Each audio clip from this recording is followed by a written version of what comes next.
భూస్వామ్యం పోలేదు, మరి విమోచన ఎట్లా అవుతుంది? ఇది ఇది తప్పనిసరిగా విలీన దినోత్సవం.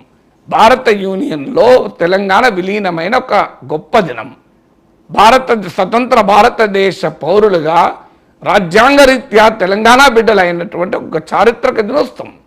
దీనికి విమోచన అని పేరు పెట్టి దీనికి ఒక రాజకీయ భాష్యాన్నిచ్చి దానికి మళ్ళీ అది ఎక్కడ ముస్లిం ఓట్లు పోతాయని పాలక పార్టీలు దీనికి భయపడి వ్యవహారాన్ని జరపడం కదా.